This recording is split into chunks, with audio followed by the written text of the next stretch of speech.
I'm with Chane and she has an amazing story to tell. You're a financial expert, aren't you? Yes. An accountant? No, financial advisor. Right. Well, look, I'm just reading. I went on your website and had a look at this. A different kind of financial advice. Lifetime, that's the name of the business? Yep. Is a little word with a pretty big meaning. Lifetime certainly has. You better explain yourself, girl. Yes, well, the concept is it's advice for life, right? I want to help clients not just as a one-off. I want to be working with people throughout their lifetime to help them with anything to do with their finances, right the way through to retirement and eventually upon client's death. So, yeah, that's where the word lifetime comes in. Well, that's interesting because we associate, financial advice with business. And what you're saying, no, it covers a lot of things. Like my twilight years, we'll be looking at, retirement. How am I set up for that? Which is something I do think about. But Yes. even for children, I suppose, setting up their finances or insurances and things for the future.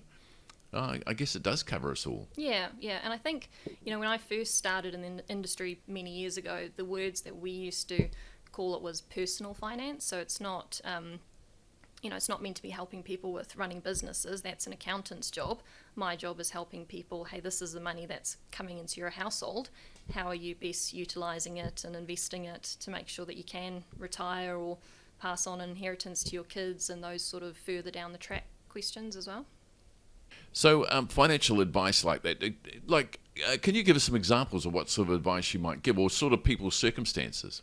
Yeah, so generally, sort of as people get older, they've got more questions and more wealth that they need some actual advice with. So by far, most of my clients are sort of coming up to retirement and have some of those questions around, hey, when can I retire? Or big question at the moment is how can I help my kids into the unaffordable Auckland property market? The bank of mum and dad. The bank it's of a mum big and one. dad, yep. So a big term I'm using at the moment is, helping kids, give them with a warm hand rather than a cold one. So rather than the old-fashioned inheritance, it's people want to make sure that they can afford to help their kids into the Auckland property market so they don't have to leave, but also making sure they're okay and they can retire and not have to ask for that money back eventually because they need it to live off. So it's sort of a balancing act and helping people with that.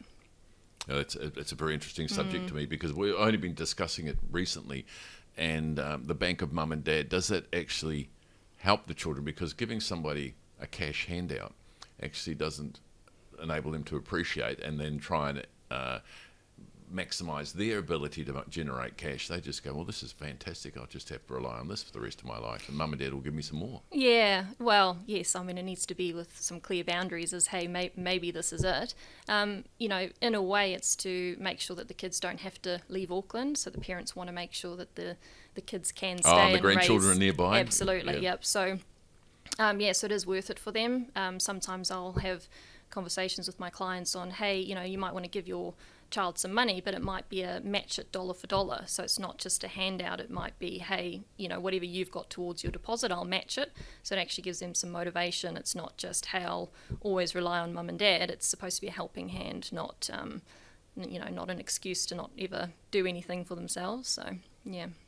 And how are you finding businesses at the moment? Because, we've gone through 4 months in Auckland here with no income, and some of them had employees, had to keep paying their top wages all the way through that. I just don't know how they're going. So what's your experience on that? Yeah, so, tough for business owners. So my role is around, what's the value of your business that at some point you're going to capitalise on later to be able to retire. So some people might feel that the value of their business is affected, so that's going to affect their retirement plans. Some people, it might just be a pause on their savings. So business owners, like I said, they either own a business to sell that value at some point, or they run it to be able to withdraw an income from it. So my job is to say, well, we've got to make sure that that's working for you to put money into your personal finances so you can eventually retire. It's affecting some of those numbers either for the business sale value or, hey, they're not actually paying themselves at the moment to be able to keep afloat. And every business is different. Yeah. I'm selfishly going to talk about myself at the moment because I've got a business which is known to be Max Whitehead. I've got people that work for me, but they all want Max Whitehead. Yes. If that means when I retire, what's the value of the business. And some accountant years ago told me that it probably won't have any value. Yeah. Because once you're gone, there's nothing left. Well, people are paying for you, right? So, yeah. The goodwill factor. Yeah, and that's very common. There are a lot of small businesses in New Zealand where that is the issue. So I think once that's highlighted, my advice to those people is, well, then make sure along the way you're actually pulling out money in the way of an income. And investing that somewhere else, because if there's not a value, so some people might say there's no income and there's no business value, so they might run the business from a lifestyle perspective. So they want to pick up kids and not be working full time. That's absolutely okay, but at some point, at least if you're not on a salary and able to pump money away into KiwiSaver or an investment, you've got to make up for that by doing it yourself. And of course, there's plenty of businesses out there that are very rich in terms of asset value. They've got big machinery, things like that. Yeah. That business is saleable, and perhaps all that investment will come back to them one day when they might find somebody who's prepared to pay for it, and buy it. Yeah, and it's worth knowing what that value is worth, or having a goal to say we're going to sell when the business gets up to a certain value. Again, because that is the money that they then probably going to need in their retirement. So it's worth having an idea what those figures are. So let's talk about it. We've talked about even also teens and people establishing a career. I mean, you must be valuable there in terms of giving lifetime advice. Yeah, absolutely. I mean, I have, clients my own age. Quite often, ironically, they come from a recommendation from the parents that are my clients. All my clients will pay for me to have a chat with their kids and make sure they're sort of set up. But yeah, I mean, I'm going through the same sort of phases, and there's so much valuable advice. You'd be ideal to talk to them, because I mean, personal experience from you, that certainly would be a good area to go into. Absolutely, and also people are probably more likely to listen to me than their parents. That's why the parents send me in to be the bad guy instead. Yeah, guys, just spend up large. Yeah. Take every advantage of mum and dad and go for it. Live at home. Take over the kitchen, the household, and everything else. Yeah. And then kick mum and dad out, and you'll be fine. Yeah, yeah. And also, those sorts of clients, I'm saying, hey, let's put a plan in place, and as your income goes up, I'm going to encourage you to save a bit more. That's sort of the variable that they don't quite often think of themselves, and I'm saying, hey, this is what it'll be worth for you. So, I do a lot of financial planning. So that says, hey, did you know you save a little bit extra? This is what it means for a better retirement for you. Makes a huge difference. Now, I had a friend years ago, we travelled together, and I remember one night we drank a bottle of whiskey. But during that conversation, he'd had his first grandson, and he's extremely, I think $50 to $70 million value. And his worry was to try and give his grandson a future without ruining him. Yeah. With saying there's unlimited cash here, and what happens quite often, the young ones take they don't try. And he didn't want that. He wanted this young person to try and develop himself. Now that's 25 years ago going back, but that's the sort of advice. I sat there that night, I couldn't advise him. Yeah. I just don't have the background that you've got. Well, I mean, parents want to be helpful, right? But they don't want to, like you say, kill any motivation for them to work hard for themselves. So, if people are in a position to be able to gift money, something like dollar for dollar matching of, hey, I'll give you a deposit and, it's for whatever, matching it. That way we can say, hey, we're being helpful but not killing any spirit of you've still got to go out and make your own money. Really hard for those kids when there is sort of the, might not be discussed in dollar terms, but to know you're going to inherit some money a little bit later on might mean you can relax a little bit. So yeah, that's a very, very difficult one. So we've talked about retirees, people near the end as well.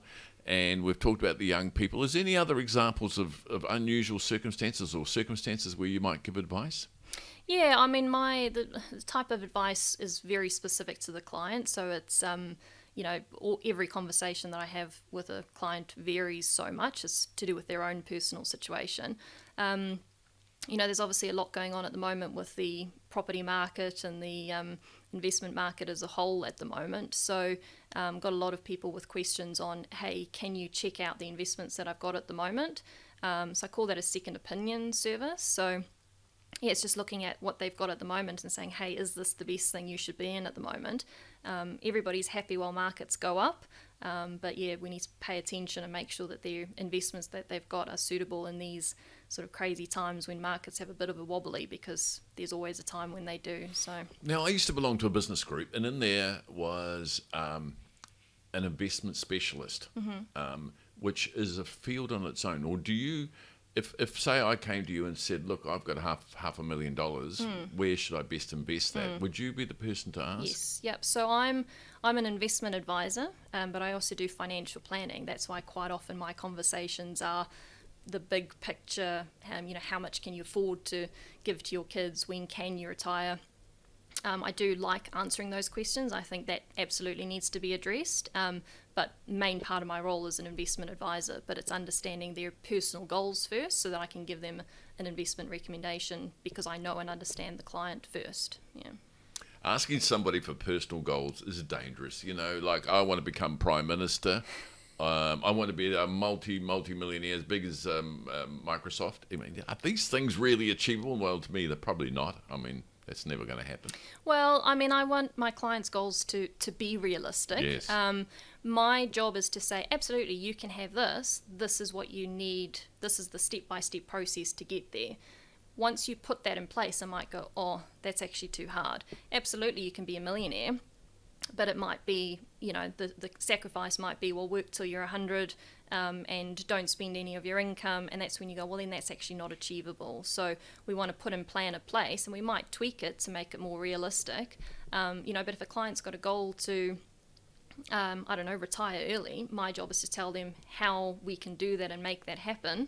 And then they tell me if they think that that's too hard, and then we might tweak it and say, okay, well, let's work a little bit later. But until you map it out, you don't really know what you're on track to So achieve. I imagine you would give them steps. Would you give them a written recommendation? Yeah, absolutely. Yes, everything I advise, I've got to put in writing. And milestones and times to review, those sort of things. Yeah. That's how you get ahead, right? Is you do the check-ins to make sure that they've done what they said that they would do, and if they haven't, we then course correct to make sure that they're getting back on track.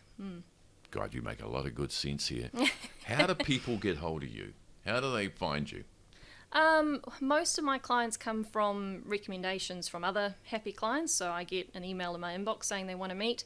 Otherwise, I'm on LinkedIn, or you can Google Chane at Lifetime Financial Advisor, and hopefully you pop up at the top. Somebody can give me a call or an Chane email. Lifetime Advisors. Yeah, Chane Berghorst Lifetime. Yep. Got that, folks? This is worth it, I can tell you. Set yourself up for life, because that's where we all go wrong in New Zealand. We don't take enough, planning for our finances as it is.